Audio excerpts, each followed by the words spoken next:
A palavra atrás de tudo isso é alinhamento de visão e de interesse. Eu acho que, por exemplo, entre os fundadores do Buscapé, a gente tinha uma visão muito, muito parecida. E não era uma visão de, vamos ganhar dinheiro, vamos vender a empresa.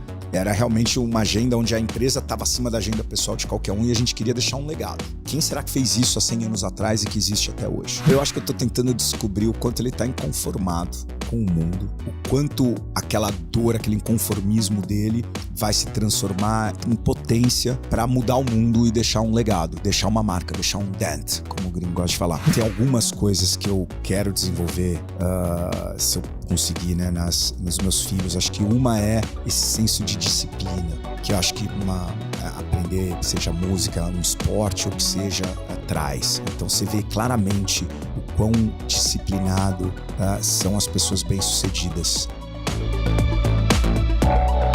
Esse podcast é um oferecimento da BMW, líder em mobilidade premium. Esse é o podcast Lugar de Potência. Lições de carreira e liderança com o maior headhunter do Brasil. Afinal, tem 1,94 m. Vambora?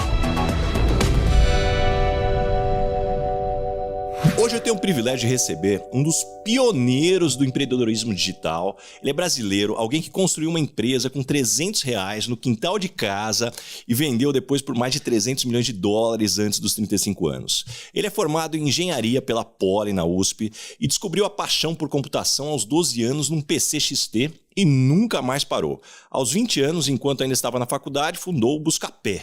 Em 2009, a Naspers adquiriu 91% da empresa numa das maiores transações de startups da história brasileira na época. Agora, desde 2016, como investidor profissional de Venture Capital, ele construiu um track record invejável, investiu em diversos unicórnios como Rappi, Creditas, Gympass, Olist, Pismo. E hoje, como Managing Partner da Headline e Head de Venture Capital da XP, ele lidera o fundo com o maior número de cotistas do mundo nesse setor, mais de 12 mil pessoas, democratizando o acesso a uma classe de ativo que sempre foi restrita a poucos.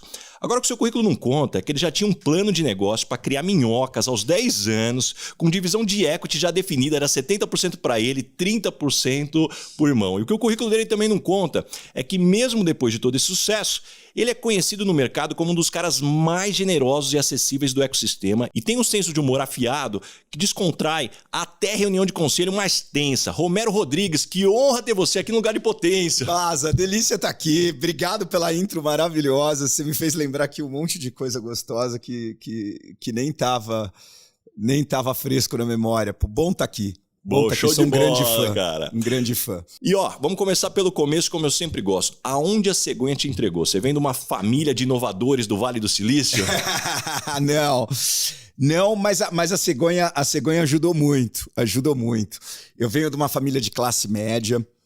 Meu pai engenheiro, politécnico. Obviamente me influenciou, sou politécnico também. Minha mãe de 3 filhos homens. Meu pai teve uma carreira como executivo em empresas de engenharia, ele fez engenharia mecânica de produção e num determinado momento, numa situação difícil onde ele foi desligado, ele falou, olha, não vou mais depender de terceiros para poder prover para minha família. E aí ele começou a empreender, né? A gente nem usava tanto essa palavra, esse verbo lá atrás, mas ele foi ficar sócio do sogro dele numa loja de material de construção, aquilo cresceu, depois virou uma boutique de decoração de interiores de banheiros, ele montou uma construtora, uma empreiteira, e desde muito criança eu sempre tive muito grudado no meu pai. Em todos os fins de semana ia trabalhar com ele, e eu fui bebendo muito dessa água, respirando desse ar.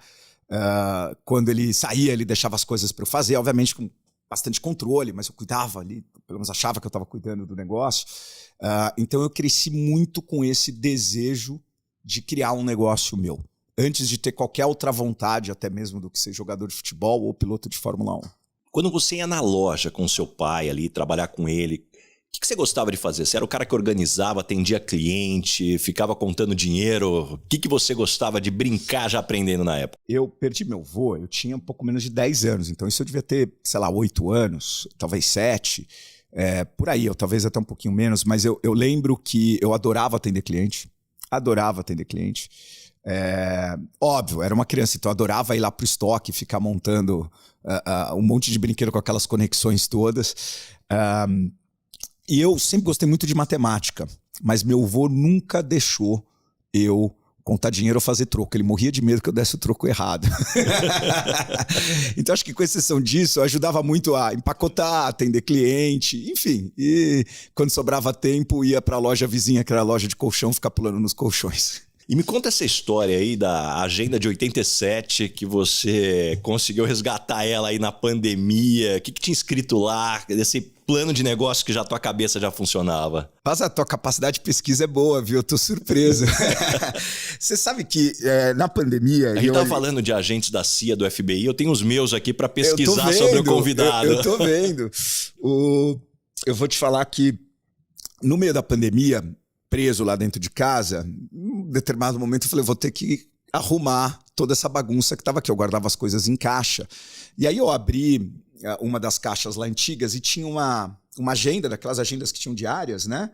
E comecei a folhear, então, muito curioso. Então, uma coisa curiosa que eu observei, pô, isso era 87, a agenda, 88, então, vamos dizer que a agenda era do ano anterior, que eu estava anotando, do mesmo ano, eu tinha uns 10 anos de idade.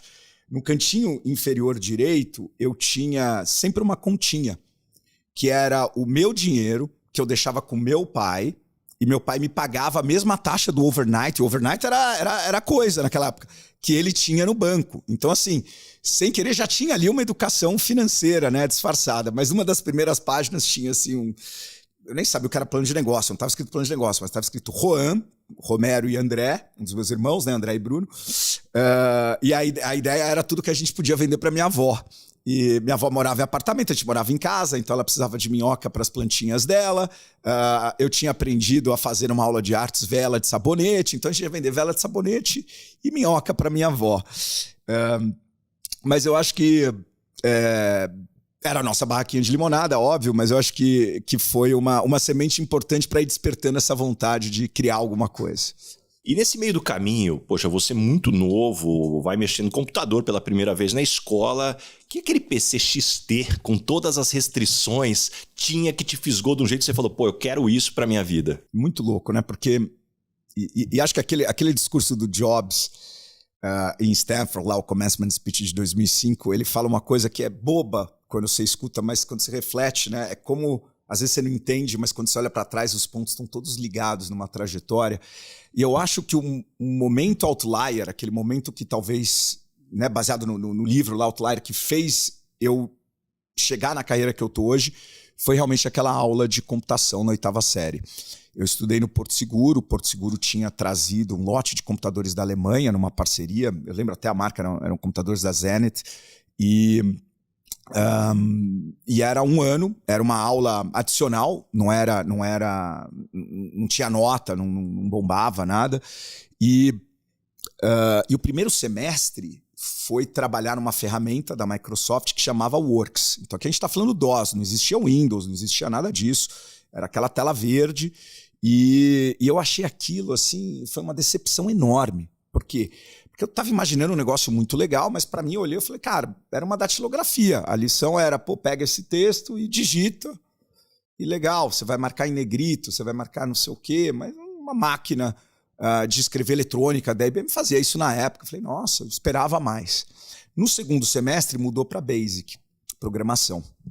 E aí aquilo me picou de um jeito, eu falava, cara, como é que pode? Não tem uma peça móvel aqui mecânica influenciando e eu consigo colocar comandos e o computador obedece esses comandos. E eu não estou vendo nada, como é que isso funciona? E aí essa curiosidade me levou a andar com disquetes e livros de programação embaixo do braço durante todo o meu colegial, que foi muito ruim para a minha vida social no colegial. Mas isso somado com a vontade de empreender resolvia um dilema que eu tinha, que era, pô, muito legal empreender, mas precisa de muito capital. E eu sempre achava que montar uma empresa era legal, mas como é que eu vou montar a empresa? Precisa de capital, precisa alugar um ponto, precisa não sei o quê, precisa comprar estoque. E de repente, naquele mesmo momento ali, quando eu estava pelo primeiro, segundo colegial, o computador, o acesso foi na 8ª série, então logo depois no colegial, eu lembro que saiu uma entrevista do Gates na Páginas Amarelas da Veja que a Microsoft tinha feito o IPO e que valia bilhão já lá atrás. Quando o bilhão era tipo quase trilhão de hoje. E eu falei, putz, é isso, porque se eu empreender com tecnologia, o que eu preciso de capital inicial? É o capital intelectual. E aí eu já direcionei, eu acho que eu tive muito essa sorte de poder, literalmente, no final do primeiro colegial, eu já sabia o que eu queria fazer, não de faculdade, eu queria saber o que eu queria de vida para eu poder pensar em qual faculdade ia me levar até lá. E aí eu comecei a estudar sobre administração, falei, pô, legal, mas eu acho que dá para eu ler esses livros, aprender e tal. Software, eu era autodidata, estava programando bem numa série de linguagens já, fuçador. Hardware eu não tinha a menor noção. E era aquela curiosidade, inclusive inicial lá, de como é que o computador funciona, como é que aquela placa verde funciona. E eu decidi fazer engenharia elétrica para já depois escolher a ênfase de computação, para eventualmente montar uma empresa de tecnologia, ou como a gente falava na época, uma empresa de informática. Então, um pouco isso. E nessa dinâmica, algo que me chama a atenção, não só da tua visão já de empreender, mas você já com o conceito na cabeça do think tank.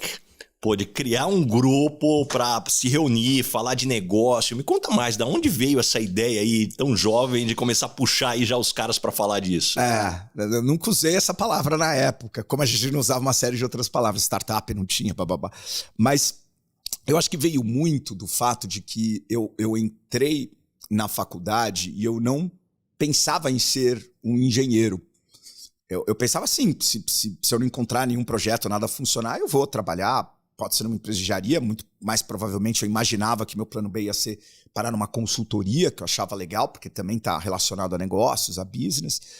Mas o plano A era totalmente empreender.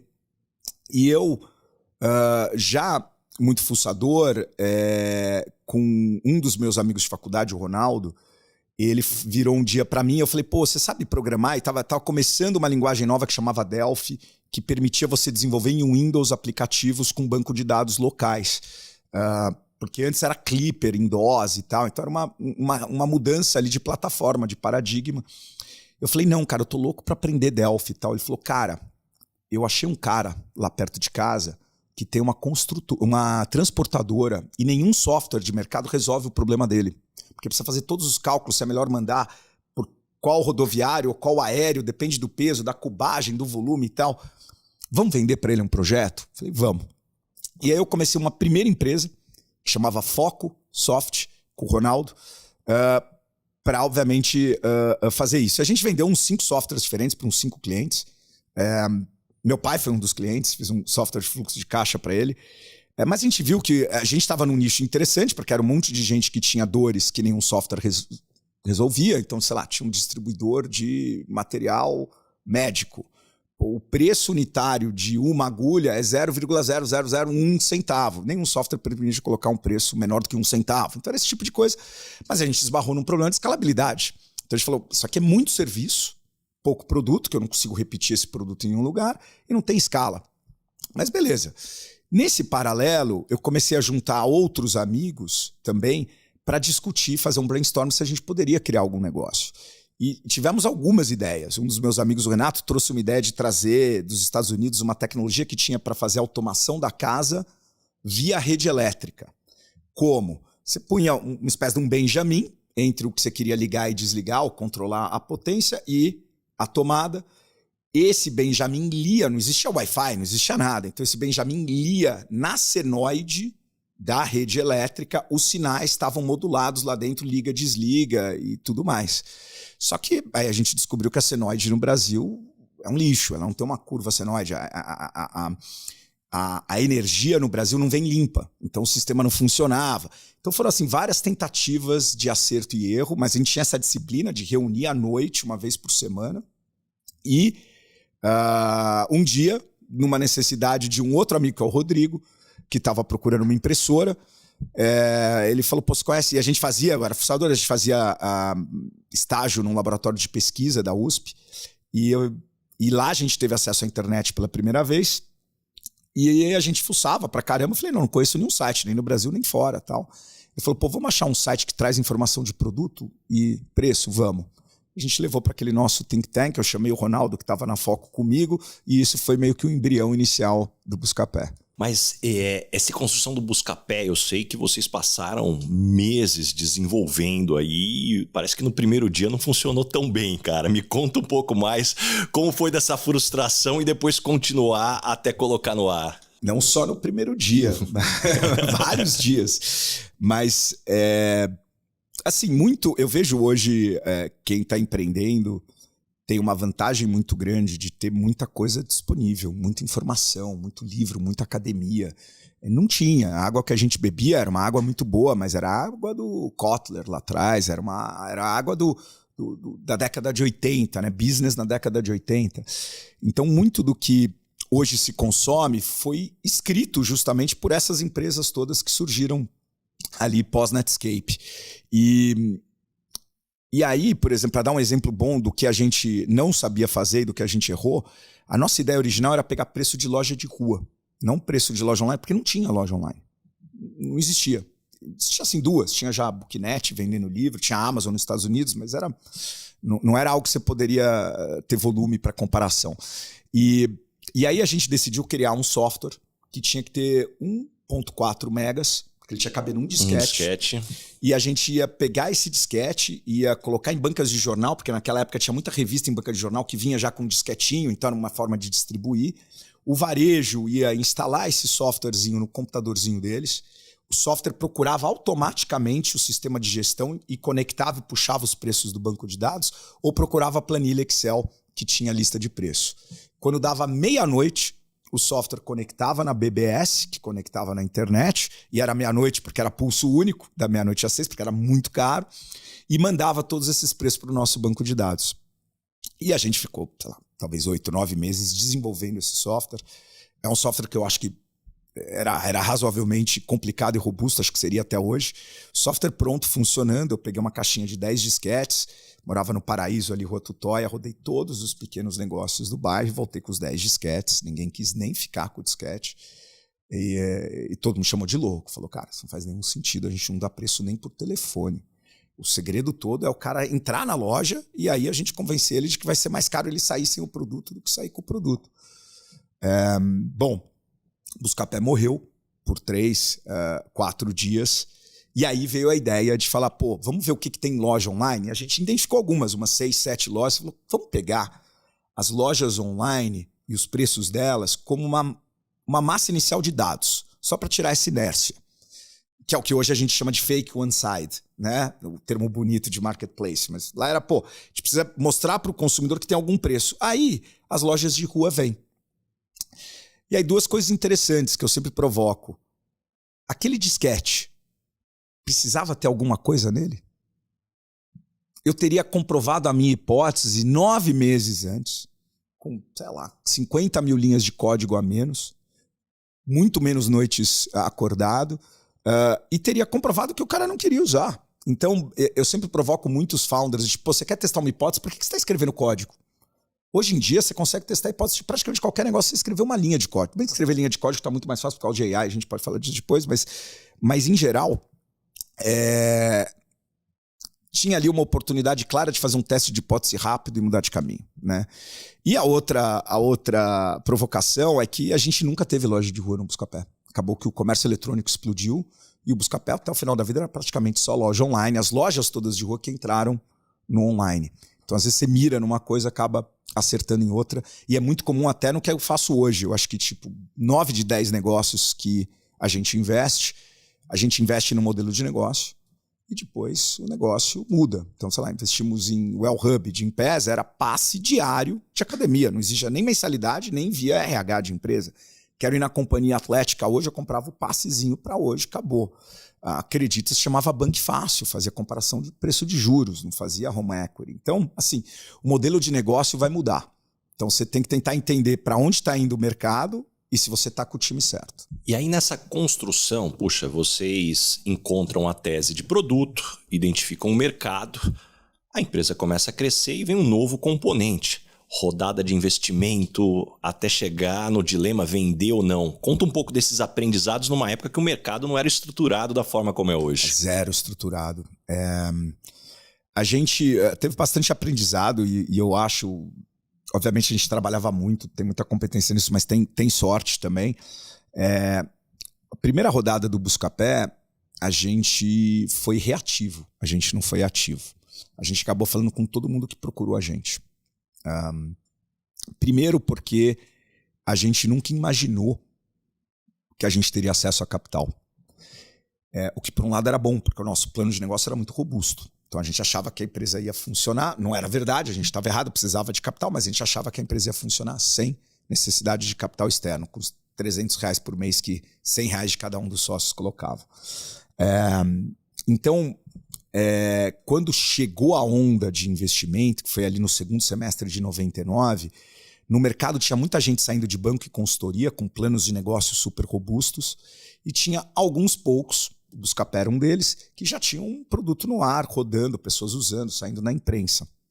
E por causa disso, muita gente procurou, a gente teve 8, 9 grupos diferentes que procuraram a gente querendo investir no Buscapé.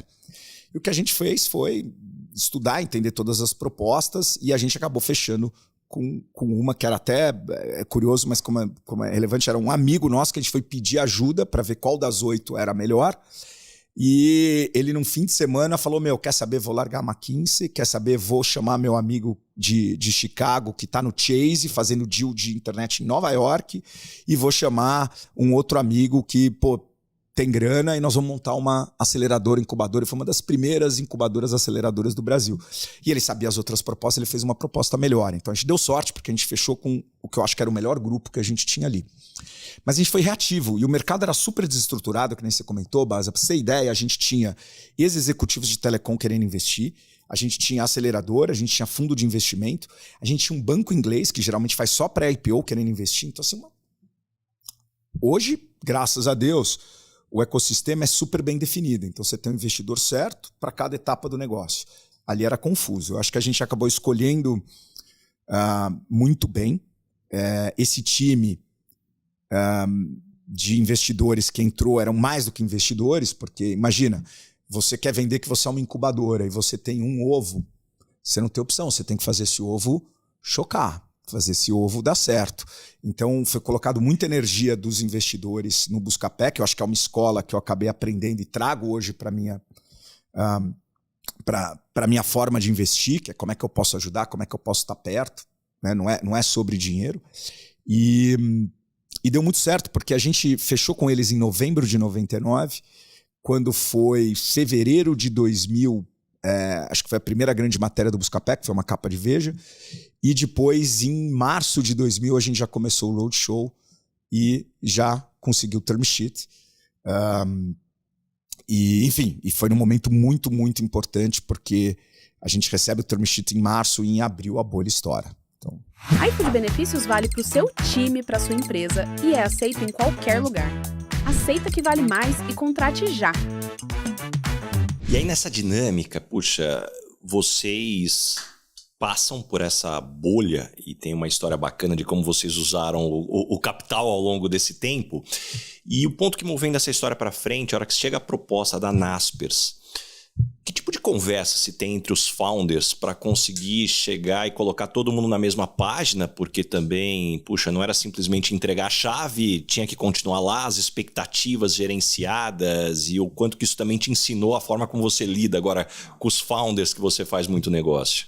Eu acho que a palavra atrás de tudo isso é alinhamento de visão e de interesse. Eu acho que, por exemplo, entre os fundadores do Buscapé, a gente tinha uma visão muito, muito parecida. Então, o Rodrigo, o Ronaldo, o Mário, eu. E não era uma visão de vamos ganhar dinheiro, vamos vender a empresa. Era realmente uma agenda onde a empresa estava acima da agenda pessoal de qualquer um e a gente queria deixar um legado. Então, a provocação nossa era, nós vamos fazer um negócio que é assim, tipo... quem será que fez isso há 100 anos atrás e que existe até hoje? E esse inconformismo que a gente encontrou no fato do consumidor não conseguir acessar informação sobre uma compra alimentava muito a gente, né? E quanto mais o varejo batia e processava, a gente tomou inúmeros processos, simplesmente porque a gente comparava preço, deixava a cultura mais forte, esse alinhamento mais forte de que a gente estava na direção certa. Mas mais do que só entre os sócios, eu acho que toda vez que a gente trouxe sócios investidores, a gente também conseguiu combinar muito bem esse alinhamento. Então a gente sabia muito bem o que a iPlatform, que foi o primeiro investidor, queria, como ele ia ajudar, em que momento que eventualmente ele queria sair. A gente sabia quando o Merrill Lynch e o Unibanco, que foram os nossos investidores da Série A, queriam entrar, queriam sair. Teve um momento em que desalinhou, então eles falaram, olha, para a gente está bom até aqui, vamos vender, que foi em 2005. Eu e os fundadores falamos, poxa, legal, mas a gente não quer vender, a gente está no começo dessa história. E aí a gente conseguiu encontrar uma zona de conforto, que era, então vamos buscar alguém que compra a participação de vocês. A gente fez um Series B, que foi só secundária, foi limpar o cap table, tirar Merrill Lynch, Unibanco, e acabou comprando também a iPlatform. E ficaram os fundadores e esse novo sócio. E a gente compactou num outro plano. Então o plano anterior era cresce, seja super lucrativo. O plano novo era vamos crescer ainda mais rápido e a gente não vai trazer mais capital, mas a gente pode usar o caixa que a gente gera. A operação do Buscapé era muito, muito saudável, 40%, 45% de EBITDA, dobrando, triplicando ano sobre ano. Vamos usar esse excedente de caixa e vamos começar a fazer aquisições ou lançar projetos que estão no entorno da nossa estratégia. E a gente pactou isso super bem. 4 anos depois, em 2009, a Naspers, que é a Prosus hoje, né, Food, o LX, se aproxima da gente e faz uma proposta realmente muito forte, muito generosa, inclusive colocando em perspectiva que de 2000 a 2009 foi um inverno nuclear. A gente não viu nada acontecer no digital brasileiro, né? Então...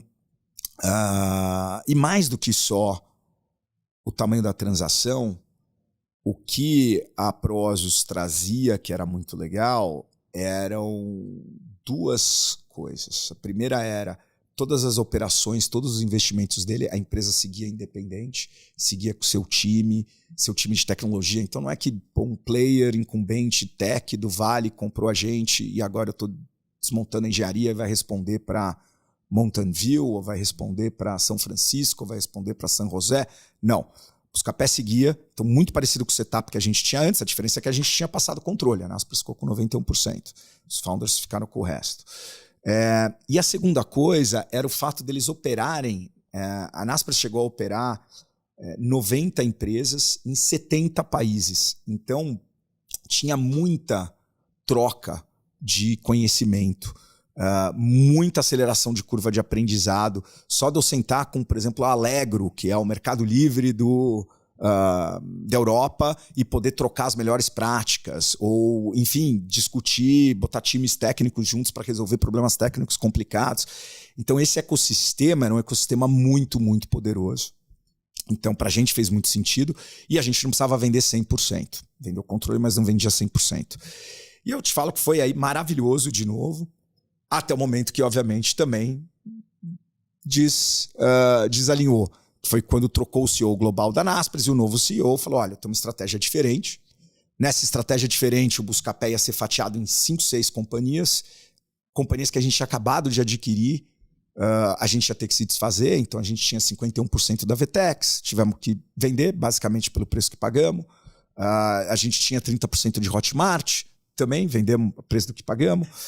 São todas empresas de $1 bilhão hoje, entre outras coisas. Eu falei, olha, eu não acredito nessa visão e eu acho que você vai tirar força, talvez você vai matar o Buscapé. E do outro lado, obviamente, ele falou, olha, eu entendo, mas, de novo, eu tenho 90 empresas em 70 países. Talvez caia aí alguns pratinhos. E se abrir uma exceção para uma, você está longe de ser a maior, a gente está bem longe de ser a maior, mesmo lá atrás.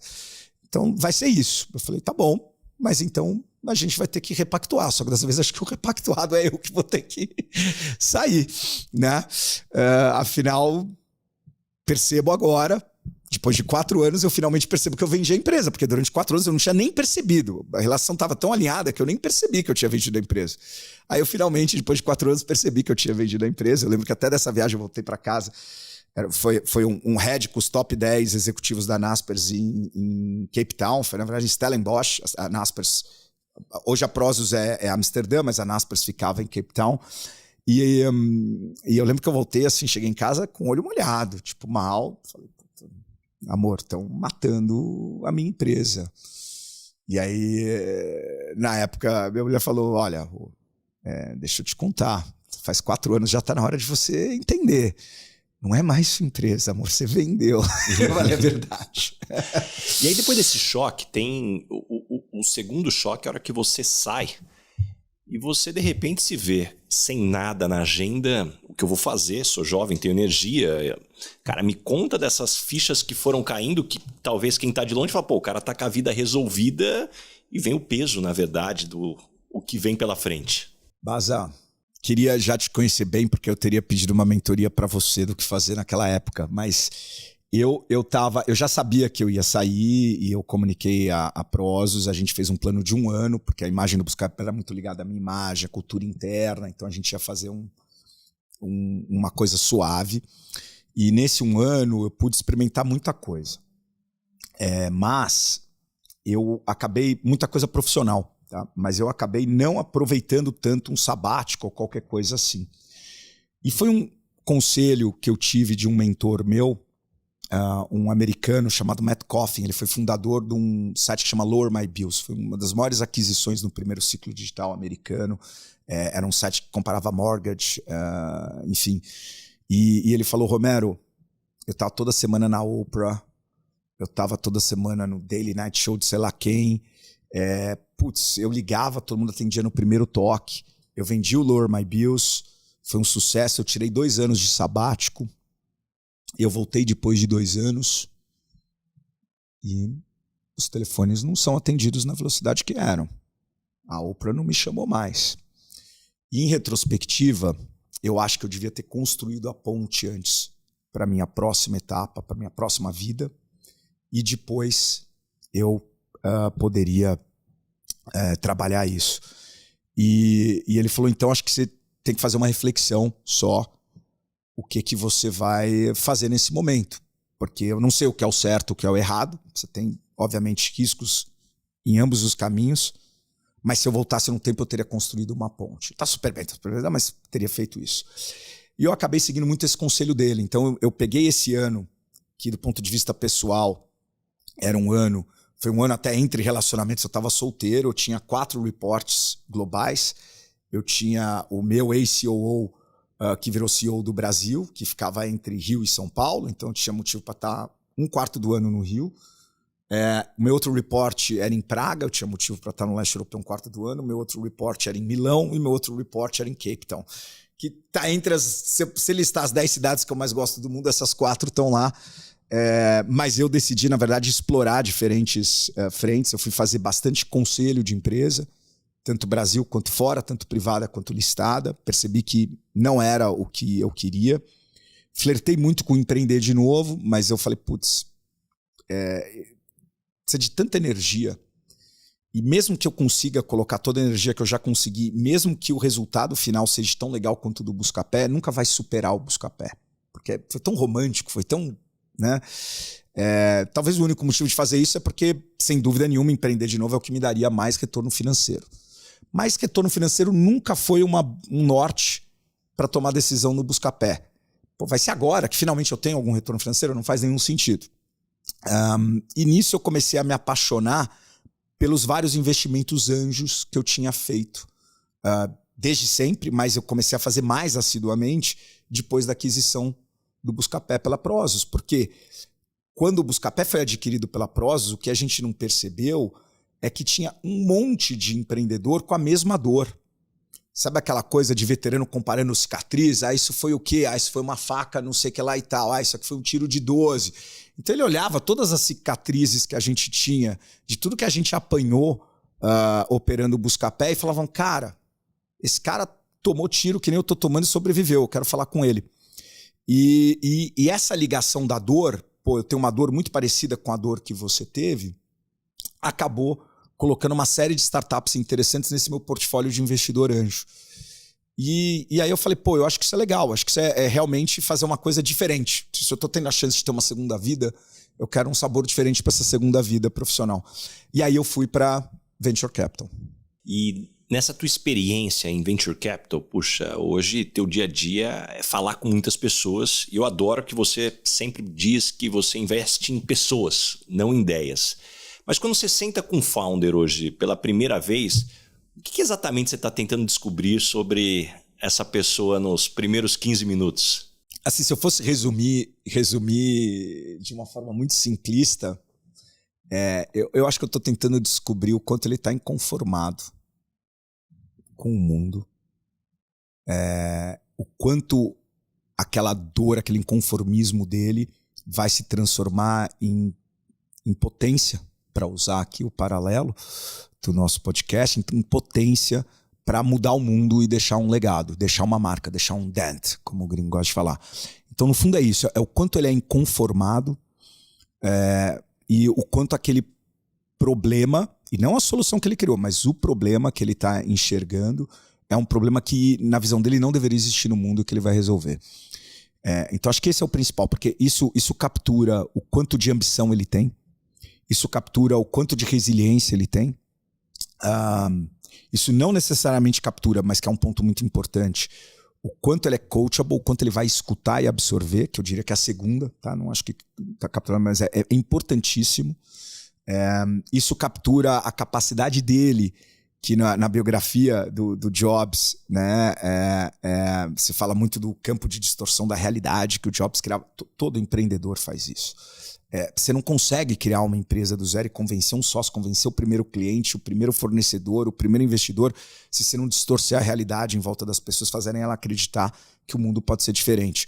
Então, essa capacidade de distorcer a realidade que está dentro desse inconformismo, Jobs era um dos maiores inconformados nesse sentido, ela te transforma num líder nato, no sentido das pessoas acreditarem e seguirem o que você fala, que pode inclusive ser usado bem ou mal, mas sem dúvida nenhuma, e aí você tem culturas às vezes um pouco mais tóxicas, menos tóxicas em empresas, mas você vê mesmo em culturas tóxicas como foi o Jobs numa parte da época da Apple, como eu fui no Buscapé, poderia ter sido muito menos tóxico no começo do Buscapé do que eu fui, mas mesmo assim você vê uma liderança forte com um monte de gente seguindo. Então é um pouco isso, é o quanto ele está inconformado, que quebrando isso a gente está falando de o quanto ele vai ser um bom líder, o quanto ele vai ter paixão e visão por essa missão, o quanto ele vai ser resiliente e o quanto ele escuta e absorve as variáveis que estão em volta, o quanto ele busca outras perspectivas para a verdade, não acredita só na verdade dele. E você falando desses investimentos, uma coisa que eu noto no histórico da maior parte dos investimentos que você fez, puxa, você é um cara que investe muito mais em inovação no modelo de negócio do que Deep Tech. Isso é escolha ou consequência do tipo de startup que nasce no Brasil? Infelizmente é consequência, porque eu sou apaixonado por Deep Tech. Nós operamos com partnership com 2 fundos renomados de fora, que é a Redpoint, que primeiro quartil desde sempre, primeiro investidor em empresas como Netflix, Snowflake e várias outras, e a Headline, que tem operação inclusive também na Europa e na Ásia, que esse ano a gente foi ranqueado entre os 10 melhores fundos de Venture Capital dos Estados Unidos numa lista de 400 pela revista Time. Mas eu vejo no deal flow deles um monte de startup de computação quântica. Tem no Brasil.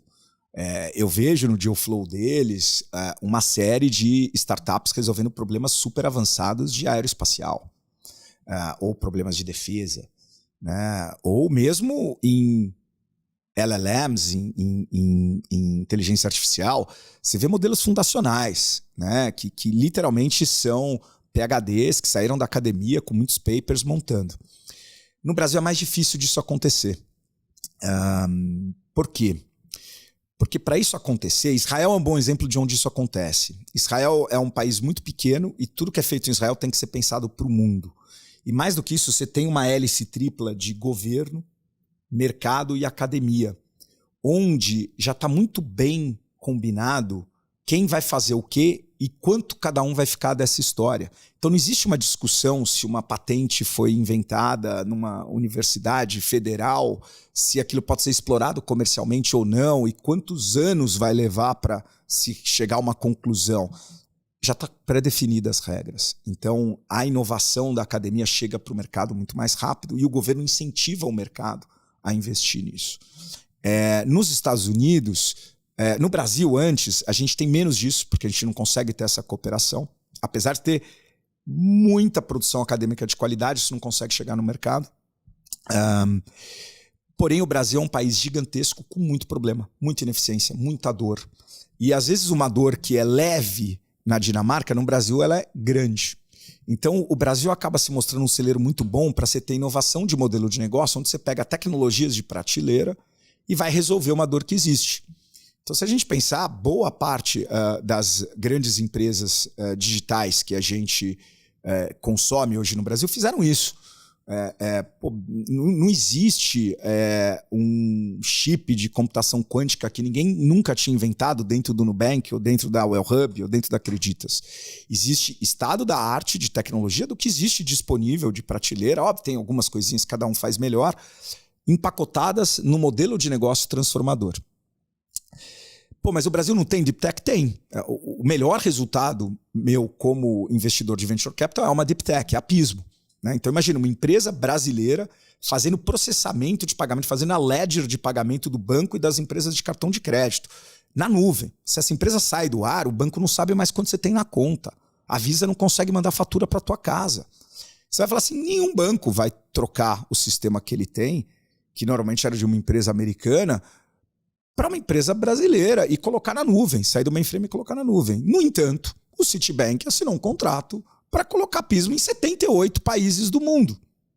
No entanto, o Itaú migrou boa parte da base para Pismo. O maior cliente, um grande parceiro, principal inicial cliente da Pismo.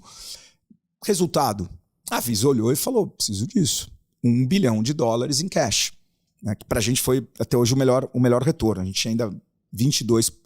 O fundo nosso early stage tinha 22% da Pismo. Então só esse fundo recebeu 220, mas a headline ainda tinha mais 10% pelos fundos internacionais. Então, se nenhum outro investimento der resultado, esse já se pagou. O fundo era de 100, então esse já pagou 2 vezes o fundo, né? Então realmente power law, o que a gente faz é power law. Você precisa encontrar 2 investimentos que pagam o fundo todo e pagam com sobra. Mas voltando, tem exemplos de deep tech, mas é difícil. Infelizmente, ver quantidade. Os poucos que tem muita qualidade. Os Estados Unidos já combina os dois. Porque os Estados Unidos você tem a parte acadêmica e mercado muito bem resolvida. Poxa, o Google é inicialmente propriedade intelectual de Stanford.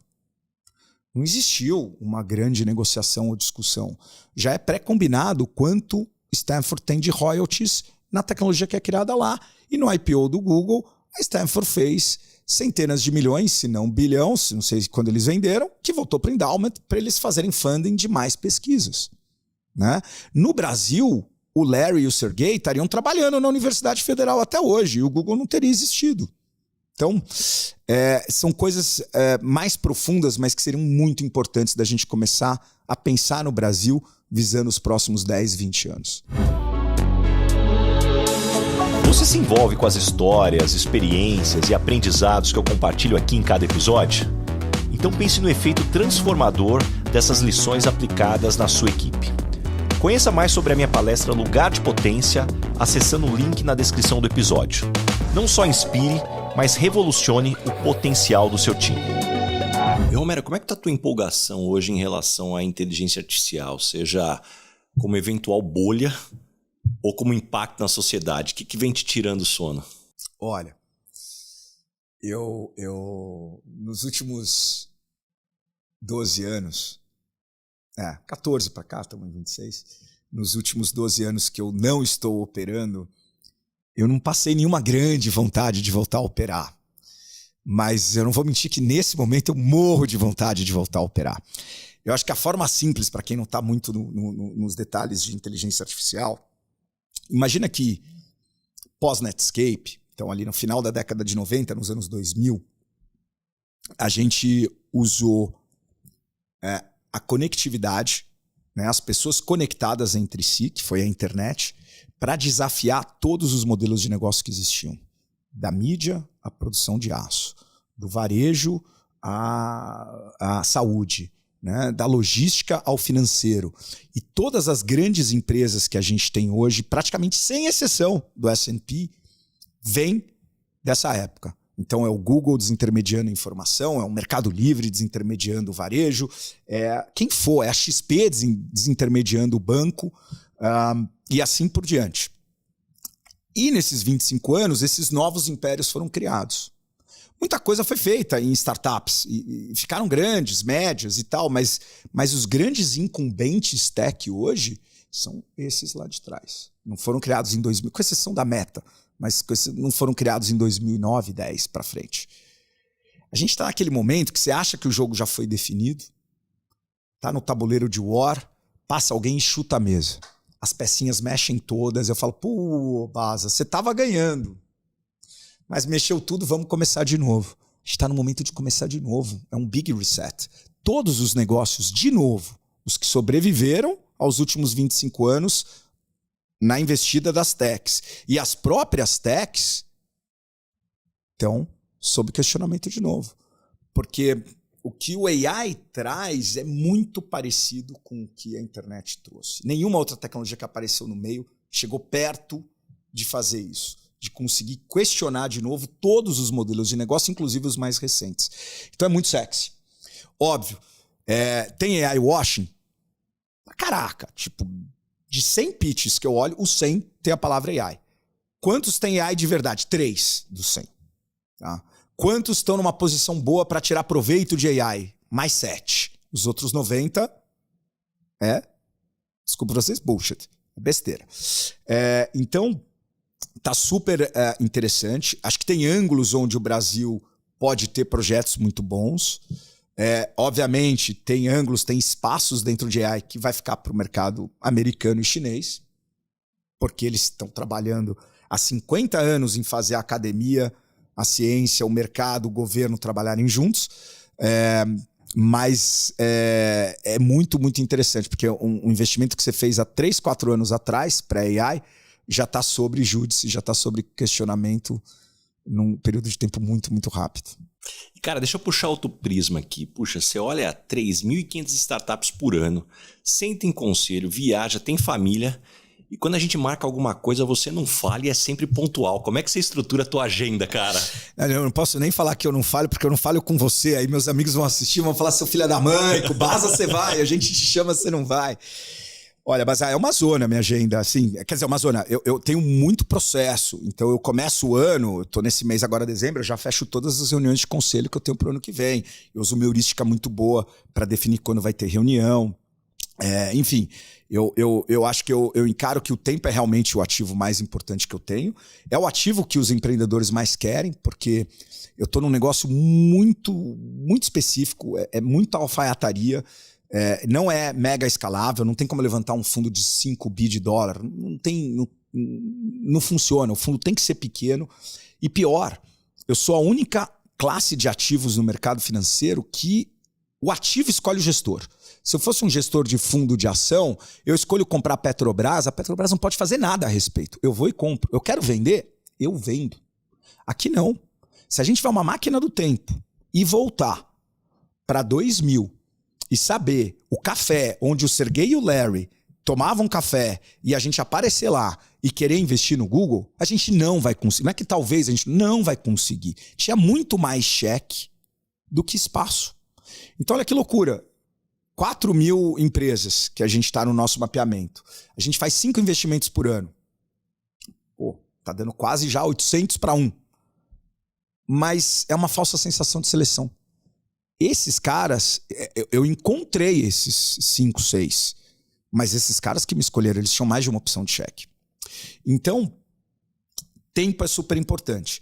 E aí, como que eu faço? Cai alguns pratinhos, mas eu tento gerenciar muito bem as reuniões que eu tenho recorrentes e eu tento, obviamente, reservar muito tempo para poder ter um pouco de ócio criativo. Eu acho que o maior dilema que eu tenho no que eu faço é que eu preciso de muito tempo para estudar o que está acontecendo. Então eu faço uma reunião de 1 hora com um founder, 100% dos papos que eu faço com founders, eu estou falando com alguém que sabe mais daquele assunto do que eu, que na grande maioria das vezes é mais inteligente do que eu. E eu saio ali, 1 hora de papo vai me gerar 4, 5 horas de estudo depois para entender o que ele está fazendo de verdade. Então eu preciso de tempo livre de qualidade para poder estudar, e eu preciso de tempo para a família, para ter um pouco de ócio criativo, amigos, para os nossos almoços. Então eu tento equilibrar esses 3 blocos. O quanto de tempo eu estou intenso e coletando informação e fazendo conexão, quanto de tempo eu estou reservando para poder estudar, entender o que está acontecendo no mundo e para onde o mundo vai em 10 anos. E aí a graxa de tudo isso, para não ficar louco, é família e amigos. E cara, eu vejo, hoje você tem acesso a CEO, founders, investidores no mundo todo. E cara, eu sei que quando você liga, eles atendem. O que você faz de diferente que transforma essa conexão em confiança? Porque eu vejo muita gente com resultado, cara, que também poderia ter esse acesso, mas não tem o acesso que você tem, cara. Você constrói algo diferente. Eu acho que, dependendo do público que eu tô falando, eu tenho uma posição de vantagem que não é mérito meu, é só consequência, que é o fato de eu ter operado antes. Então, quando eu converso com founders, existe uma empatia, um reconhecimento de falar, puta, esse cara talvez entenda melhor o que eu tô passando. E, de fato, é verdade, porque quando a gente está tentando ajudar uma companhia, é muito comum o investidor tá querendo ajudar a companhia. Lógico, ele vai ajudar como? Trazendo ideias de negócio, trazendo soluções mais lógicas e racionais. Eu talvez tenha um ponto de fala onde eu posso também endereçar as questões mais emocionais. Porque eu passei pelo que ele está passando. Eu sei como é difícil falar não para esse term sheet, eu sei como vai ser difícil negociar aquela cláusula. E isso acho que acaba criando uma relação um pouco mais profunda, né? Então, pelo menos com empreendedores, eu acho que essa relação fica mais profunda por esse reconhecimento e pelo cuidado em pensar não só no negócio, mas muito nas pessoas. Então, assim, se eu escolhi aquele business pensando nas pessoas, eu tenho que depois cuidar das pessoas, mais do que só do business, do ativo do business. Então, existe uma preocupação natural da minha prática, da nossa prática na Endline, de falar, será que o founder tá bem? Porra, não sei o que. Outro dia me ligou um founder, e aí, Felipão, como você tá bem? Tô mais ou menos, eu senti na tua voz. Quer tomar uma? Quer conversar?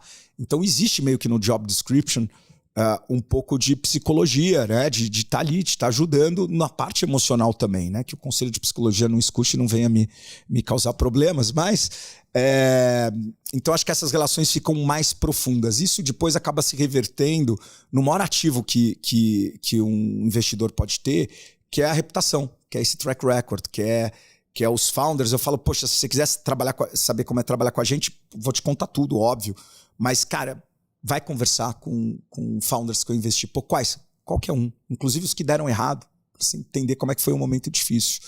Então acho que isso é uma árvorezinha de tâmara, demora para dar fruto, mas que você vai plantando ao longo de 25 anos, ela começa a dar um pouquinho de resultado. E com base em tudo isso que a gente está conversando aqui desse novo mundo, qual habilidade ou quais habilidades você tem ficado mais obcecado em desenvolver nos filhos? Eu tava vendo sobre a brasileira que é sócia do Kelch, que se tornou a bilionária mais jovem do mundo, e eu tava discutindo isso muito em casa. Eu tenho uma menina de 7, um menino de 1 ano e meio, e eu acho que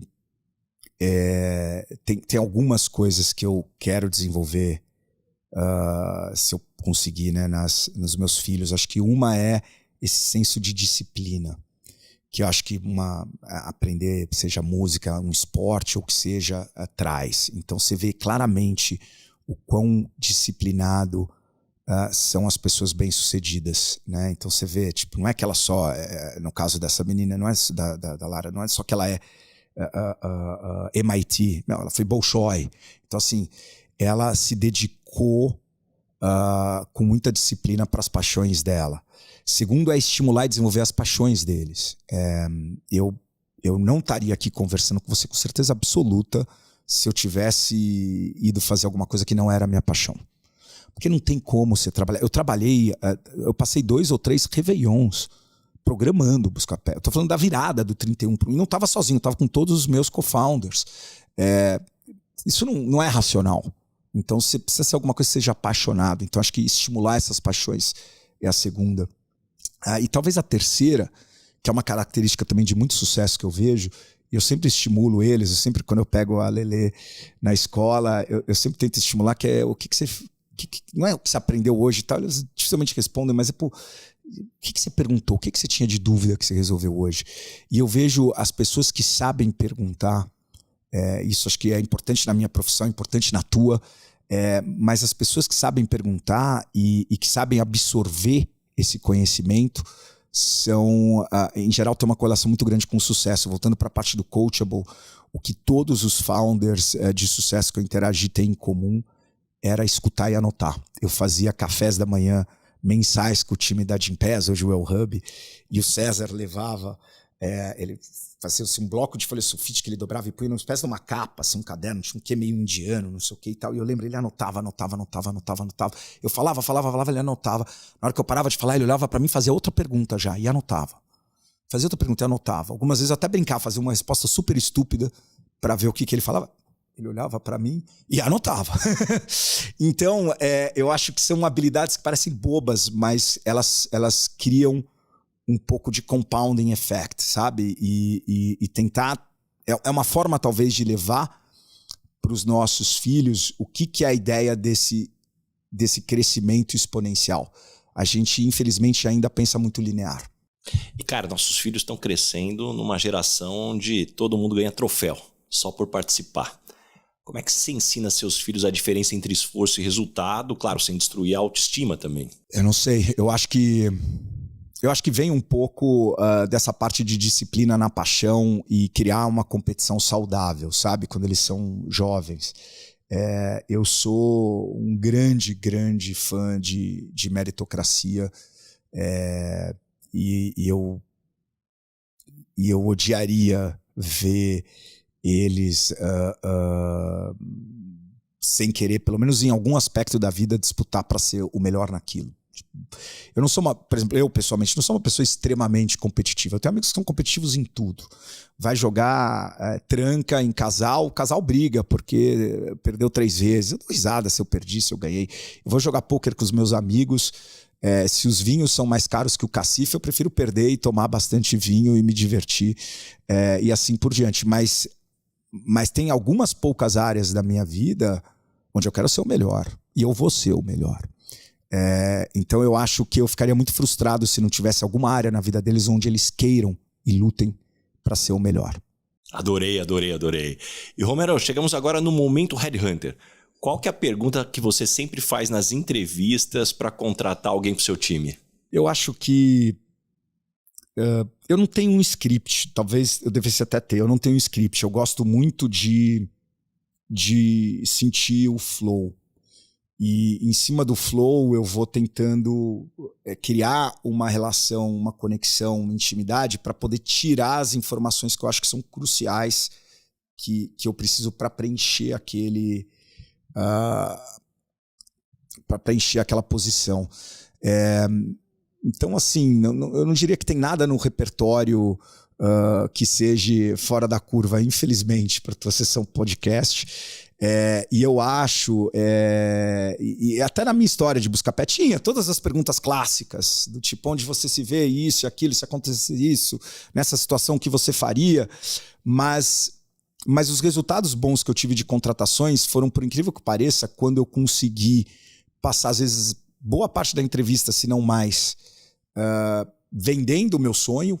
Aí eu estou falando muito na minha vida executiva, hoje como investidor ao contrário, eu escuto mais, mas vendendo muito o meu sonho, por que ele tinha que estar ali e participar daquilo. E uma vez que criava essa ligação, a pessoa está muito mais aberta para poder te passar as informações que você precisa para fazer o assessment.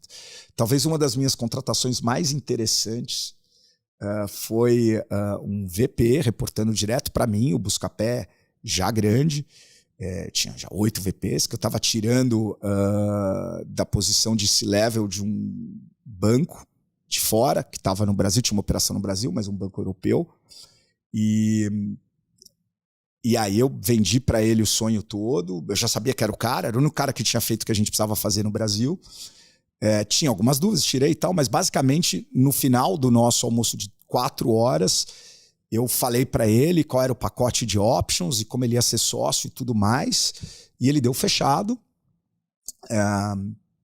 Eu fui pro escritório, os caras, e aí, deu certo? Eu falei, cara, eu acho que deu. Mas eu acho que ele vai me ligar. Por quê? Eu falei, eu acho que ele vai me ligar. Passou 2 horas, ele me ligou. Falou, Romero, puta, eu tava tão animado. Eu não perguntei o compensation de curto e médio prazo. Eu só sei os options. Você pode me dar uma sinalização do que vai ser salário e bônus? Yes. Adorei. E que tipo de pessoa não dá certo trabalhando com você? Eu acho que teimosia. Putz, teimosia. Eu lembro, o time do Buscapé tentava muito provocar, eu chamava de cultura do fracasso, que era o seguinte, a gente tá fracassando muito pouco. Então eu vinha e fazia provocações, às vezes esdrúxulas. Falava, cara, quero o botão, nosso principal asset na página era o botão ir à loja, que é onde a gente faturava. Cara, põe o botão piscando. Você tá louco? Você quer falar, põe piscando. Você tá errado. Eu falei, prova que eu tô errado. Dá pra provar, tem número. Põe 1% das vezes e me diz que eu tô errado. E às vezes quando eu vejo, principalmente hoje em Founders, é pior, porque lá ainda eu tinha algum poder. Hoje, no meu dia a dia, já tá escolhido. Então, se eu descubro que o Founder é teimoso depois, a única coisa que eu posso fazer é diminuir o investimento do meu maior ativo, que é tempo, mas o dinheiro já foi. E, putz, às vezes você fala e você repete, e no que eu faço hoje, eu não posso ser prescritivo. Primeiro, porque seria de uma arrogância tremenda. Segundo, porque eu estaria errado a maior parte das vezes. Não é porque algo deu certo 25 anos atrás em comércio eletrônico vai dar certo hoje. Então, precisa de muita honestidade intelectual no que eu faço. E você precisa saber ser provocativo sem ser prescritivo. Porque se eu sou prescritivo com o founder, mesmo que ele tope a minha ideia, não vai ser o plano dele, é o plano do Romero. E aí é outra energia de execução. O que eu preciso é conseguir fazer o inception da ideia na cabeça dele, para ele juntar não só a minha ideia, mas ele perguntar para todo mundo, anotar no caderninho dele tudo, e ele criar o plano dele. Na hora que ele está executando o plano dele, ninguém vai segurar. E aí quando você esbarra num founder onde ele é teimoso, ferrou. É como ter o melhor computador do mundo, mas não tem I/O, não tem input output, não tem teclado, não tem voz, não tem mouse, você não vai conseguir conversar com ele. E acho que isso é uma das coisas que mais me frustram no meu... Você falasse assim, você como investidor, o que te deixa frustrado? É isso. E quando as pessoas não gostam de você, normalmente qual é o motivo? Bom, eu acho que tem diferentes motivos em diferentes situações. Eu acho que às vezes eu sou muito falante, muito brincalhão, eu falo alto e barulhento, então acho que com os amigos e social é muito comum isso.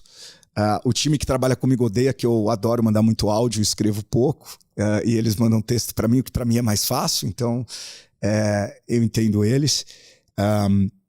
No começo do Buscapé, o Buscapé a gente tinha umas técnicas de gestão que a gente inventou e que não fazem nenhum sentido em retrospectiva, mas que foram muito úteis pra gente. Então, entre elas, a gente tinha muito estagiário, e se você era um estagiário muito bom, depois de 2 anos você ganhava um estagiário. Mas a gente estagiário fazia... líder. Estagiário líder, E a gente fazia sessões assim a cada 3 meses, entre os 4 cofundadores, de sim, feedback honesto, mas que eram assim... pesadas, não tinha nenhum... Hoje, olhando para trás, fala, cara, tipo, era cru e duro. Então, eu lembro que eu recebia muito feedback dos meus co-founders no começo para gestão do ego, e eu lembro até hoje, porque eu anotei esse feedback e ficou durante anos na minha mesa com um dureczinho ego. Então, eu acho que eu domei, mas acho que tem muita gente que acredita que isso seja um problema. Tem muita gente que me conheceu no começo do Buscapé, no primeiro ciclo do Buscapé. E no primeiro ciclo do Buscapé eu era um líder que eu comentei aqui tóxico. Tóxico por quê? Porque eu estava tão inconformado com aquele problema e o Buscapé era tão frágil que se você estivesse trabalhando para mim num projeto e eu pedisse alguma coisa e veio errado, e na segunda veio errado, eu falei, cara, Baza, eu faço. E era péssimo para todo mundo, porque eu perdi a chance de te mentorar, você perdeu a chance de crescer e ficou chateado porque fracassou, e eu fiquei sobrecarregado. Mas talvez naquele período era importante, porque se eu tivesse tempo para coach todo mundo, talvez a gente não tinha saído do 0 para 1. Né? E depois eu mudei isso quando o Buscapé cresceu. Que mais? Puta, tem tanta coisa. Mas já veio uma lista boa aqui. Tem coisa aí que não para mais. Eu brinco, se chamar minha esposa, então, a lista vem bacana ainda, cara. Vem aqui. É verdade, eu devia ter pensado sobre a perspectiva da minha esposa. E o que você gostaria de perguntar para o Baza? Tem muitas coisas. Eu acho que principalmente, e eu vou fazer a pergunta mais relacionadas a como é que você consegue usar esses seus superpoderes de conseguir ler as pessoas para educar os filhos, e o que você faria diferente do que eu falei. Porque eu acho que é o meu maior projeto de vida, é a minha família. E acho que o segundo é, se você tivesse entrevistando founders, como eu faço todo dia, então acho que é muito engraçado, porque apesar de serem setores diferentes, as ferramentas que a gente usa são similares. O que você acha que eu deveria fazer ou prestar mais atenção que você acha que talvez os fundos de venture não fazem? Cara, que demais essa tua pergunta, assim. Começando pela primeira, é muito interessante que você analisa negócios e naturalmente analisa founders, e eu estou sempre analisando pessoas. Então tem uma intersecção gigantesca aqui. Depois de 20 anos de Michael Page, eu tenho convicção que um dos fatores que mais faz alguém ter sucesso, falar de preditivos de sucesso, mais do que onde estudou, família que nasceu, ambiente que você cresceu, é claro que isso influencia bastante, mas as pessoas de sucesso sustentável são pessoas com uma boa coleção de modelos mentais. Porque se a gente olhar, a evolução da humanidade vem através de modelos mentais, que depois são colocados em prática. Então, a agricultura só surgiu porque alguém decidiu, cara, essa semente, ao invés de comer, a gente vai colocar na terra. Pô, você aprendeu que existem ciclos, se eu plantar a qualquer momento não vai funcionar, tem um ciclo certo dentro dessa dinâmica. E quando a gente olha para o que a gente busca de resultado, na maior parte das vezes, a gente está buscando modelos. É o modelo da dieta. Cara, é o modelo, cara, de fazer exercício com o personal, que ele tem um modelo que vai seguir com você. Quando a gente olha para a gestão, você tem modelo de feedback, modelo de conversas difíceis.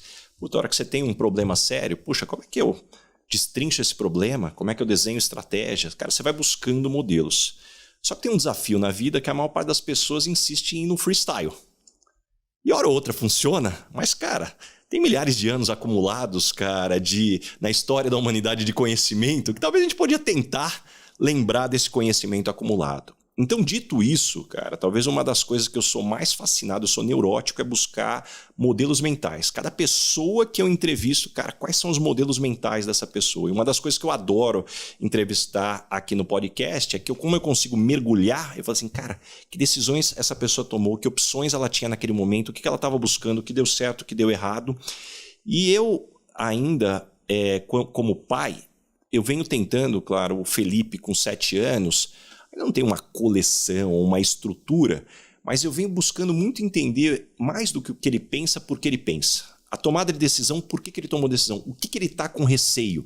Então, puxa, desde uma situação, tinha uma situação ali com um menininho da classe ali, que o pessoal estava tirando muito sarro dele, e aí eu conversei com ele e falei, pô, você não pode fazer isso, poxa, não só não pode, mas protege ele, puxa, não deixa os amigos fazerem. Ele, mas papai, e se meus amigos, quando eu falar isso, não quiserem mais ser meus amigos? Aí você começa a entender, tem um modelo mental ali de insegurança dessa dinâmica, porque eu acredito que quando a gente acessa aquele ponto dos modelos mentais, cara, é aonde vira chave. Então, talvez um dia eu escreva um livro sobre modelos mentais, cara, que eu acho que para mim é fantástico, e eu vou para os founders o mesmo elemento. Quais são os modelos mentais? E parte disso, você começa a entender, peraí, que fatores da sua história fazem você ser quem você é hoje? Parte dos nossos modelos mentais vem dos perrengues que a gente teve e que a gente aprendeu, né? Puxa, quando eu pergunto, quando as pessoas não gostam de você, qual é o motivo? Cara, eu quero entender o modelo mental que você racionalizou, tudo que você vem vivendo de como as pessoas te enxergam, porque até quando a gente olha para profissional, é fácil reconhecer um profissional imaturo. Ele reproduz os mesmos comportamentos de uma criança no parquinho, né? Ele quer ser centro das atenções, ele tem sempre a razão, né? É exatamente a mesma dinâmica. Você imagina, na profissão já é difícil, imagina quando vira líder, né? Que a gente tem aqui. Então, para mim, eu acho que a coleção de modelos mentais, ela vai fazer toda a diferença, e daí você vai pegando inputs, por exemplo. Quando eu olho um currículo, uma das perguntas que eu adoro fazer, de tudo que está escrito no seu currículo, o que você tem mais orgulho? Cara, isso dá pistas do que energiza essa pessoa. Então, acho que é um pouco nessa linha. E cria empatia, né? A pessoa começa a falar de sucesso dela, cria conexão para poder tirar mais informação. Exatamente. Legal. Animal. Paytrack, a minha plataforma para gestão de viagens e despesas corporativas. Incomparável. E Romero, chegamos agora na hora da pergunta Paytrack. Me conta sobre uma viagem a trabalho importante e que impactou positivamente na tua vida profissional. Eu acho que foi uma viagem que eu fiz para Califórnia, para ir num primeiro evento do Google que chamava Zeitgeist. Nem sei se eles têm um evento, mas é um evento fantástico. Ainda tem, até hoje, demais. Foi a primeira edição. Tava na minha mesa, assim, almoçando, tava o Peter Attia, que nem era ainda o Peter Attia. O Peter Attia era um cara brilhante que estava falando sobre glicose no sangue. Aí ele levantou assim. Falei, o que é isso? Ele falou, eu mesmo implantei em mim para eu poder medir.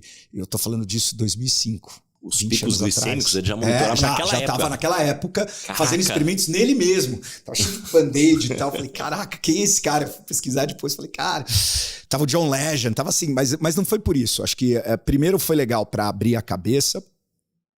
Porque eu acho que é um pouco do segredo que as pessoas pós-pandemia têm percebido, mas que eu, de certa forma, sempre trabalhei, que é de você, de certa forma, tá sempre on. A gente falou de ter várias janelinhas, mas todas as janelinhas estão ali ligadas. Então eu fui numa viagem que teve esse componente pessoal de awareness e de crescimento, que ia ser usado para negócio. Eu levei meu pai, então foi uma delícia. Fiz uma viagem na Califórnia, eu e meu pai, nesse in-between ficamos lá. E na volta, um fundo de private equity de Boston falou, pô, passa aqui, que eu acho que de repente a gente pode fazer negócio. Acho que talvez eu seja o cara certo para limpar teu cap table, tirar os outros sócios e a gente construir essa história. E eu saí do calor da Califórnia, cheguei em Boston, -10, tipo, comprando roupa no aeroporto. Tava acho que menos do que -10. E era o Great Hill Partners que acabou fazendo a série B. Então assim, eu gosto muito dessa viagem porque ela não só teve... se não fosse isso, a gente provavelmente teria vendido o Buscapé lá atrás para um portal brasileiro por literalmente $20 milhões. E teria deixado toda a outra história de lado. Mas ela reúne um monte de lembrança boa de diferentes aspectos importantes da minha vida. O profissional, a minha mente, o meu awareness e meu pai, que é, para mim, ainda o meu grande herói. Que demais. E, Romero, chegamos agora no momento Dona Ângela. Complete a frase. Eu sou esquisito por quê? Então, vou usar da minha mulher. Eu sou esquisito porque à noite eu fico assistindo vídeo de matemática e física e cálculos e ela acha que eu sou muito nerd. E qual a situação engraçada, a maior perrengue que você já passou aí no mundo dos negócios? Teve bastante perrengue, mas eu acho que, para citar talvez interessante, em 2000, eu cheguei no escritório, a gente tinha um espaço aberto, a equipe toda junto, e a recepcionista estava assim, atônita, tudo branco, e aí tinha um post-it, ela me deu, ligar para Merrill Lynch. Nunca tinham pedido para ligar, beleza. Tinha outro post de ligar para a Unibanco. O que está acontecendo? Eu cheguei na minha mesa, a gente assinava a Gazeta Mercantil, estava lá a Gazeta Mercantil, estava eu na capa. Buscapé processado por um varejista em $2 bilhões. A empresa tinha acabado de receber $3 milhões da Merrill Lynch e do Unibanco. Para eu ligar de volta, tanto para o head da Merrill Lynch quanto para o escritório pessoal do Pedro Moreira Salles.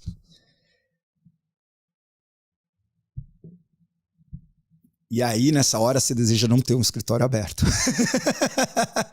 Porque você quer deitar em posição fetal e ficar ali, pelo menos por uns 15 minutos, tentando entender o que está acontecendo com o seu sistema hormonal, não é nem com a sua vida.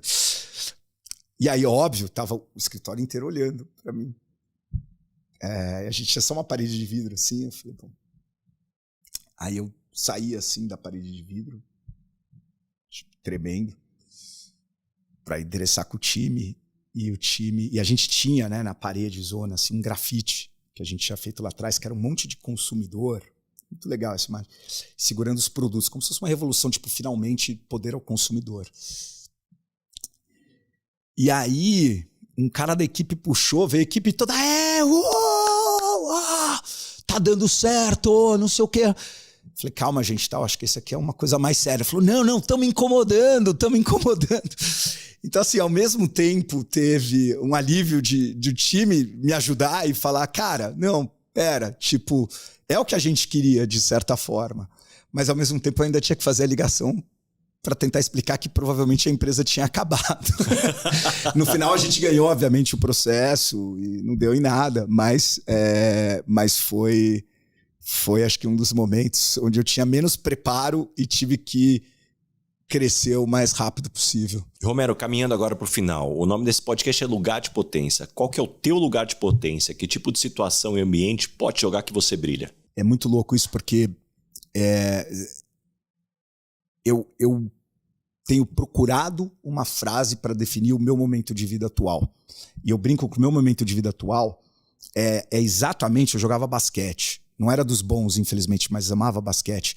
Tinha um lugar na quadra, que era na linha de 3 pontos, mais ou menos ali entre... Não era bem lá na linha, mas que eu falava, se a bola vem para mim aqui...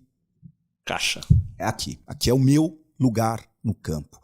E eu sinto que hoje, no que eu tô fazendo, como eu tô fazendo, com o time que a gente está construindo na Headline, que tá incrível, com os founders que estão dentro do nosso ecossistema... e óbvio, as variáveis de mercado ajudam e tudo mais, mas... Sabe, a XP junto, tudo isso, eu me sinto exatamente nesse momento da quadra que eu me sentia quando eu tinha 15 anos. Eu falava, manda que aqui eu faço. Então, eu graças a Deus, acho que não poderia ter resposta mais feliz, porque não é nem futuro e nem passado. É presente, acho que o meu lugar de potência tá hoje. E me conta uma verdade que as pessoas não costumam dizer e, na sua opinião, é fundamental para se ter sucesso. Eu li um dos primeiros livros que eu li de curioso lá no colegial e tal, quando eu fuçava sebo de livro de business, era um livro que chamava Thick Face and Black Heart, The Success of Succeeding in Life. Dado, obviamente, o título é mais forte do que parece, mas eu acho que o Thick Face é o que eu quero trazer desse título, que é o rosto grosso. Ou seja, as pessoas às vezes acham que vai ser fácil, não vai ser fácil. É muito difícil, não só empreender, é difícil investir, é difícil ter uma carreira executiva, você vai tomar muito tapa, e assim, mimimi não vai resolver, você toma tapa, tá? Então acho que você precisa crescer na situação, aprender com os erros e deixar o rosto mais grosso. E no final do dia, um padrão que se repete entre todas as empresas de sucesso, eu no Buscapé a vida inteira procurava competitive modes, barreiras de entrada, quero efeito de rede, escape velocity, tal, e todos os termos que já existiam, da época do Porter e Kotler, e os termos que foram criados depois. Mas se tem um termo que é muito verdade, que quem falou foi o Zuckerberg, It's all about the last man standing. Então assim, bateu o último gongo do ringue, quem ganhou é quem está de pé. Facebook não foi o primeiro site de rede social. Google tá longe de ser o primeiro site de busca. Entendeu? O Mercado Livre foi o primeiro site de leilão. iFood não foi o primeiro de delivery. Então, assim, não é sobre só fazer a coisa, é sobre sobreviver. Então, assim, se bateu o último gongo e você tá de pé, você não foi pra lona, então assim, rosto grosso. Ah, mas não sei o que e tal. Cara, se apanhou, em vez de reclamar, levanta e engole o choro e volta pro ringue. Engole o choro e volta pro ringue. E o que você aprendeu nos últimos 12 meses, seja em conhecimentos ou habilidades? Habilidades foi muito legal, porque por causa de AI, eu instalei Python no meu Note, então voltei a codar, que eu não codava há um tempão, então isso tá divertido. Acho que no quesito aí habilidades pessoais. Profissional, a gente lançou agora um fundo de secundárias, então é o primeiro fundo no Brasil dedicado a secundárias em startups, então a gente está procurando empresas de tecnologia maduras e comprando participações secundárias. É fora da nossa tese principal, que é Venture Capital, e você tem, obviamente, que ter outros conjuntos de habilidades para fazer bem, que a gente está em desenvolvimento, para ser bem honesto, mas acho que a gente está bem posicionado para conseguir. E acho que, como pai e marido, é um aprendizado constante. Minha mulher vai dizer que eu não estou aprendendo muito, mas eu estou tentando. E deixa algumas dicas de fontes de conhecimento. Como é que você se mantém informado e se desenvolve? Isso eu tenho dedicado muito tempo. E eu não fazia tanto isso quando eu era executivo, quando eu era operador, né, como empreendedor, que é afiar o meu machado. Então, assim, eu afio o machado. Domingo à tarde, depois do almoço, é afiar o machado, preparar a semana. E uma das coisas que eu tenho tentado fazer bem é selecionar onde eu vou colocar o meu tempo livre de estudo. Então, eu consegui treinar muito bem alguns algoritmos a meu favor. Então, assim, eu não vejo praticamente mais jornal ou notícias direto em sites. Eu tenho o meu feeder do X assim, super afiado para tudo que eu preciso. Os veículos que eu preciso seguir, mas mais importante, as pessoas que geralmente são fonte para esses veículos e que eu preciso seguir para pegar essa informação na fonte, seja em tecnologia, seja em economia, investimentos, em startups, VC. Treinei muito bem o meu YouTube. Ninguém põe a mão para não ferrar o algoritmo. O pior é que o meu YouTube tem vindo muito desenho de carrinho do Romerinho, que tem 1 ano e meio, mas 2 anos e meio, desculpa. Mas então vem no meio dos meus vídeos de matemática, ciência e física, às vezes vem um Blaze, um Carros, um não sei o quê, mas tá tudo bem. Mas tá muito bem treinado. Tenho lugar de potência lá na minha lista, sempre recomenda. Então, assim, eu consegui trabalhar isso para trazer as fontes que eram importantes para o meu dia a dia. Então, assim, todos os grandes fundos, os grandes empreendedores, os grandes podcasts do que eu faço, eu recebo, por exemplo, estou indo para o Rio daqui, eu já baixei ontem. O Rio é 30 minutos, mas se eu estivesse indo para a Califórnia era 10 horas. Eu vou às 10 horas no meu iPad consumindo esse conteúdo de fora a fora. Tá? Então, eu criei uma disciplina muito grande para poder capturar essas informações e assino vários Substacks e tal. Que talvez seja interessante, que é fácil para todo mundo fazer. Eu tenho usado, obviamente, muito AI. Então, eu tenho agente AI que busca todas as notícias relevantes, busca os meus Substacks favoritos, resume tudo com os links se eu quiser aprofundar. Então, aquele trabalho de curadoria, eu já pus AI para fazer. E me indica 3 pessoas bacanas para eu convidar para esse podcast e ter uma conversa como essa. Tem muita gente bacana, muita gente bacana. Bom, eu acho que alguém que pode ser muito legal nesse podcast Bom, 2 pessoas. Uma, o Diego, não sei se o Diego já veio. Diego Barreto? Já veio aqui, tá, cara. Mas é bom que você indica que a gente já faz propaganda aqui pro pessoal escutar. E eu ia falar, o Diego, eu conheço ele, a gente tem filhos juntos na escola e tal, mas quem eu conheço muito, muito bem é o Fabrício Lois. Porque eu tive essa sorte de acompanhar, e ele também de acompanhar o Buscapé, porque nós éramos as 2 empresas da Naspers Prosus no Brasil, a Movile e o Buscapé. Então estava sempre um ajudando o outro. Eu participei do board da Movile e eu tive a sorte de assistir de camarote como conselheiro, e realmente é só assistir, porque eu acho que eu não consigo contribuir em nada, mas eu consegui assistir o modelo de inovação que ele criou, e o modelo mental de como sair da situação estratégica que a Movile estava na época e como disso criar o iFood dentro disso.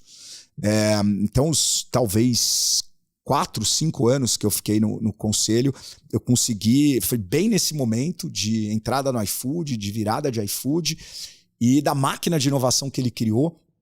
E eu acho que a imprensa deu pouca manchete para você ter uma das 10 maiores empresas de tecnologia do mundo tendo um CEO global brasileiro. Tá? E eu acho que ele deve ter muita história para contar do quão difícil foi. Eu diria que ele seria... se a gente voltasse em 2010, 2009, 2010, quando eu entrei para a Prosus, eu diria que de todos os líderes das 90 empresas, ele estaria talvez entre os menos prováveis de hoje ser o CEO. Não pela capacidade, mas pelo que a empresa fazia naquele momento para o Brasil. Que ela representava na época ainda. Imagina que a Naspers ainda tem 30% da maior empresa de tecnologia chinesa, que é a Tencent. Ela tinha a maior empresa de tecnologia russa, que era o Mail.ru, né? O maior e-commerce da Europa, que era o Allegro. Então, assim, eu acho que é uma história que deve ter muita coisa legal para contar. Animal. E uma pergunta que eu faço para todo mundo que passa por aqui. O que é felicidade para você? Eu acho que felicidade é, no final, aquele sentimento de gratidão, Você olhar e falar assim, caraca, nossa, puta, Deus, se você acredita em Deus, o universo, se você acredita na energia do universo, falar, pô, tô grato, tipo, tô feliz. Eu acho que tem muito a ver com o lugar de potência. Eu, pelo menos, me sinto muito feliz no meu lugar de potência. E nos aspectos todos da vida, não só profissional, mas também família, pessoal, amigos e tal. Então, eu acho que felicidade é você conseguir estar no presente e estar com gratidão. Adorei. Romero, pra gente fechar aqui, como é que as pessoas te encontram? Que projetos que vem pela frente? Olha, me encontrar é fácil. O problema é que eu tornei, às vezes, muito fácil. Então, eu faço questão de dar para todos os founders que eu conheço o meu WhatsApp. Às vezes eu demoro para responder. Mas eu acho que headline.com, se você tem um projeto, você pode enviar lá ou enviar direto no meu LinkedIn. E e-mail, Brasil, com z, @headline.com, cai pro time todo. Podem ficar à vontade e me escrever por lá também. Muito bom, adorei. Romero, muito obrigado. Que aula! Eu tenho certeza que todo mundo que nos escutou até aqui saiu com páginas de anotações, muitos insights, muitas lições. Que bom que deu certo da gente conseguir fechar essa agenda. Muito obrigado mesmo. E, aliás, para quem está nos escutando, já aproveita para compartilhar esse episódio com todos os amigos. Muito obrigado mesmo. Obrigado, Baza. Prazer estar aqui com você. Valeu!